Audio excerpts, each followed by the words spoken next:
पळयाची हुनू हुनू पोळो कशें दिसतो वटो वटो पण भारी चंद दिसता न्हू पळोवच्याक तशी खावच्याकय तितले टेस्टी हाजें नांव कसं म्हळ्यार ब्रेड भाकरी अथवा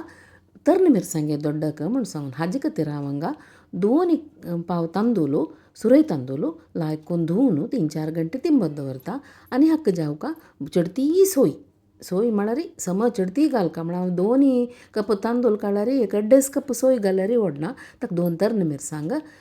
आनी एक सान गोड्डा कुडको घालता म्हूण सुरनळशी गोड करून नज तशी तर्ण मिरसांग जशी एक 2 जेवो 3 घाल्या पुरो म्हळ्यार ते पोळ्या पिठाक मायल्ड तिखसाण आनी मायल्ड गोडसाण सुका आतां फस्ट हांव ती सोय तर्ण मिरसांग आनी गोड घालून एक रावंड वांटून घेता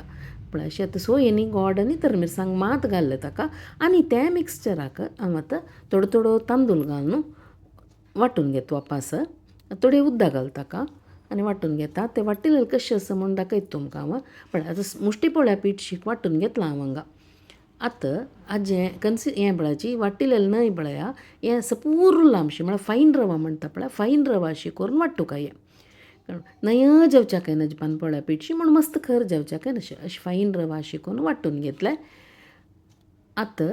हें आतां नेक्स्ट सांजे कसं म्हळ्यार ही रेसिपी मिगेल नणदेले मिगेल मालगड नणंद आसा श्रीमती रंगनाथ भट म्हणून मंजेश्वराक आसचे तांणी भारी एक्सपर्ट फुडले टायप काणनी करच्याक भारी एक्सपर्ट तांणी हे तांगेल गायडन्सार हांव केलेलें तांणी आमगेल घर कडेन येयल्या टायमार हांव केन्नाय तांगेल करना करचे सात मात तांकां मस्त कुडवाना बट तांणी लागीं बसून तांणी सांगिल्ले वरी हांव हें केलेलें आतां तें मिक्सर आयदन एक चूर धुवन घालता आनी लायक करून मिक्स करून घेता हें पीठ आतां इमिडियेट काडचें न्हय हें आतां हांव रात्री वांटून दवरलां हें आनी धांकून एक 5-6 घंटे हें फर्मेंट करता फर्मेंट करून जाता नेक्स्ट डे पळयाची कशी जाल्ला पळया पीठ फुगून आम्याक सोडा पिठी घालनी लाई फोव एक शीत कसलें घालनी पळयाची कशी फुगून आयला पळय हें पीठ हें तुमी आतां समराक करतना चिके रात्री वाटल्या पुरो म्हळ्यार आमशी जेवच्या नजी तेची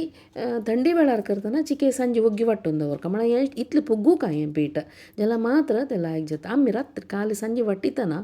रात्री वाटितना हांव तुमकां दाखयलेलें मुश्टी पोळ्या पीठ शिजलेलें आतां कितलें सुकी जालां पळयाची आमी ताका काल मीठ घालनी आतां हांव रुची तकीत मीठ घालता ताका आतां इतलें सुकी पिठाचें आमी पोळ काडूं जायना हाका थोडें उद्दां घालता हाका कितलें उद्दां धरता पळय तितलें उद्दां घालता हांव हांगा बरी सुकी जालां हें पीठ आतां पळय सादारण एक अर्द मुकाल ग्लास उद्दां घालून हें पीठ पळय पास तें मुश्टी पोळ्या पीठशी तेची कन्सिस्टन्सी करून सोडचें अशान पोळ्याक आयली तापोवचें म्हगेल नणंद सांगता कसं म्हळ्यार ही तिगेल मायंगेल रेसिपी कय फूड तांगेल घर कडेन भट्टा तांचें घर तेन्ना मस्त नारळां वळ्ळें न्ही नवें तेन्ना तिगेल मायन सांजेच करची कय हें सकाळीं भट मामा थंय कर्कट्याक काण करनाचें नवें सांजे तांगेल चेडूवान स्कुला सुकून येतना करची कय पण आतां दाटू घालना हांव पोळो पातलाच्या ना फस्ट व्हड जार घालो आनी सिम करून सोडलें तांणी कशें करचें आशिल्लें काय म्हळ्यार तांगेल मायन वांटून रान्नी उज्ज नवें सान इंगळ्यार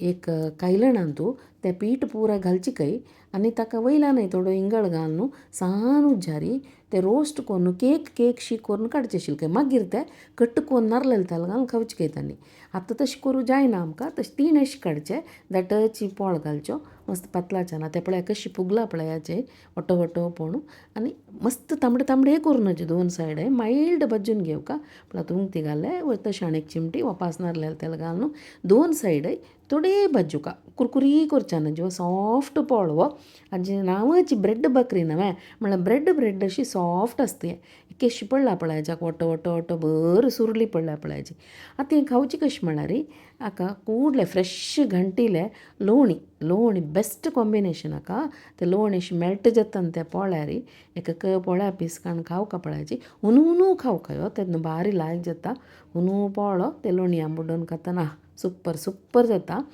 तुमी पुरो जन करून पळयाची असल फुडली रेसिपी आमगेले चॅनलां भितर आमी मस्त घालताची